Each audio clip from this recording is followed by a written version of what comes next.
So tell us a little bit about your career story, if you don't mind. How Okay. did you become involved in the glazing industry? Because I hear you had a career in banking. Yes, I did. So pre-joining my family business, I was working for Lloyd's Banking Group.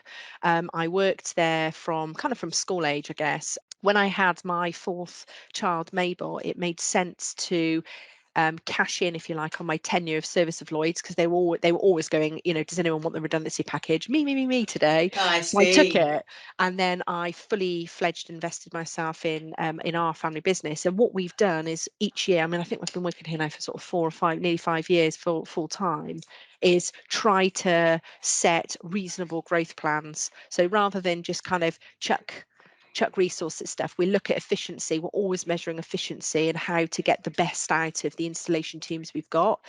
So yeah, so that kind of what led me to the GGF really. We've taken on people and gone, we need training, we need them to be the best they can be, because for me, if you're doing a bad job for the customer, the whole cycle continues. And I think what's become really prevalent for me in working in this industry is many industries, they give a guarantee for a year, and then they literally wash their hands with it. We, as installers, have to carry that guarantee for 10 years. And that's a really big burden from a retail perspective when you're dealing with homeowners, because it's not only the commercial element of it, it's how that person feels about you as a business. And they won't recommend you, or they might recommend you if they've had a great experience. So it's all about heading off that inefficiency at point of installation. If you install it right first time, they shouldn't need as many door adjustments. They shouldn't have as many defects if you get it right. But you'll only get it right if you've got the right people and you put the right training in place. So kind of that's where it led me to link in with the GGF and go, we've got this new surveyor. We actually want to make sure we're all talking the same language. Let's access a course. Oh, it's half price if we join. And that was kind of where we got to really. That was the entry point. And then you start getting sucked into all the bits and bobs, because I feel really strongly about the industry being the best it can be. So it's all about raising the bar. And what do you hope to build on during your time as president? So for me, it's all about transparency and communication. It's about getting the message out there, being clear about what we do, and making sure that what we do is really straightforward.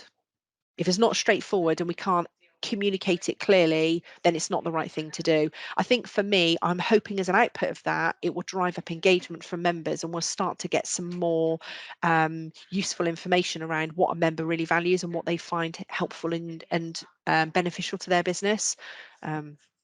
Yeah, because you want engagement as well. You want an engaged membership so that they can really feed back and tell you exactly what's going on. What we're finding in terms of some of the groups that meet is it's the same people giving up their time, the same people coming to the meetings, and they'll obviously Is that go the out in bigger the companies field. as well? Yes and no. It's probably more people that have got a little bit more kind of capacity in their workday to give the time. But what they do is they're going out and fielding the answers. But actually, what we'd really like is the answers to come in firsthand, or the challenges to come in firsthand, and to how do you engage with people without making it overly onerous. So that's something, and it might not sound a lot to improve communication, but when one of the main criticisms of the GGF for the last 2 years has been not really sure what they're doing, not really sure what it's about, not really sure why I joined, to be honest, because I don't really know what they do. That is something that demonstrates for me, knowing what goes on, that we're not getting that proposition and we're not communicating that proposition clearly enough to make it compelling for someone to go, I have to be a member of the GGF, because if I don't, I look rubbish.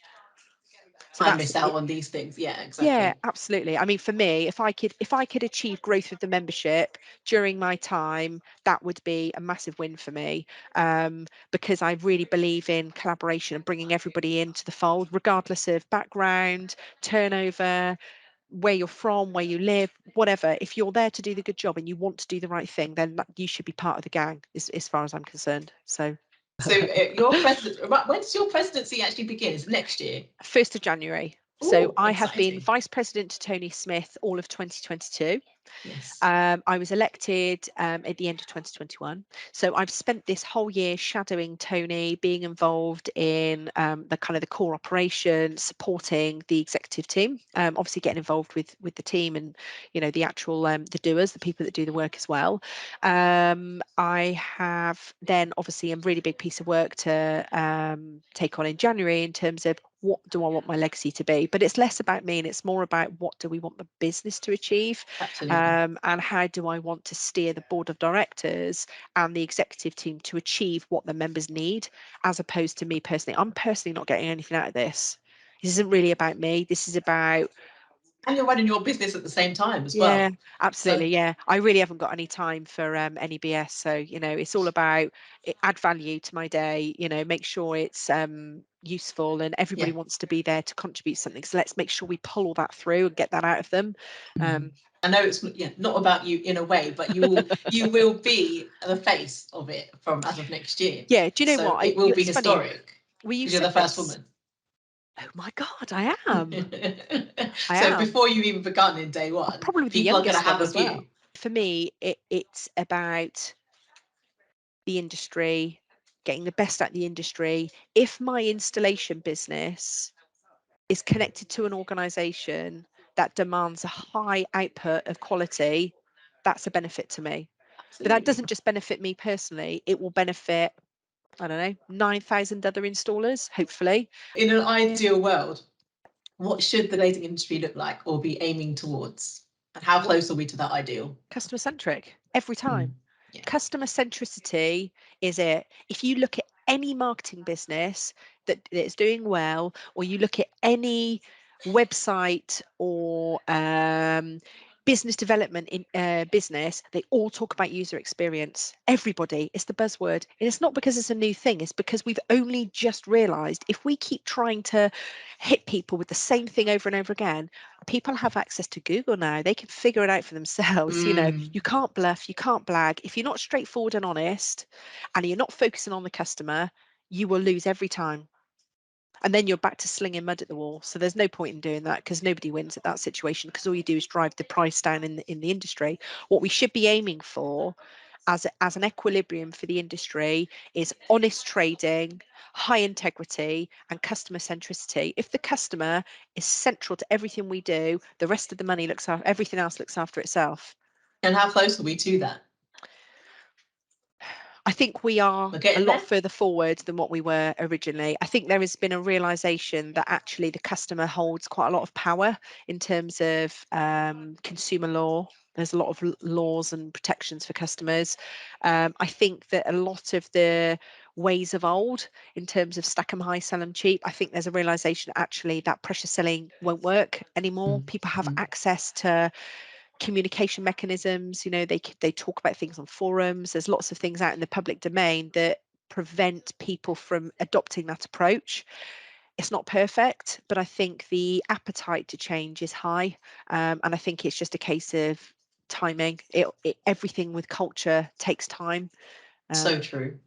So unless So we all true. keep saying it and doing it, it won't change. And the customers need to feel that as well, because they are still a little bit nervous of double glazing salesmen. They are, of The our legacy is hard to industry. shake, isn't it? Yeah, it is hard to shake. It's like used car salesman, isn't it? It's a similar sort of situation. It takes a while to shake it off, and it'll probably take us another 15 years really to move that through. But yeah, that's what we should be aiming for. No, I'm with you. Lastly, what qualities are you bringing to the role that differentiate you from others? I can't honestly say that I know my board director peers well enough to make a straight comparison, but what I can say is I'm really clear about what type of person I am. So I know I'm really straightforward. I'm uncomfortably honest. I have a lot of people that vouch for me on that. I bet. And straight talking. But I think it's the tenacity to get things done. I think that's the bit for me that I'm not here to gain something personally. Like, I have no commercial benefit from this experience. It's all about straightforward, doing the right thing, setting my stall up so that somebody else can follow in the jet stream, really.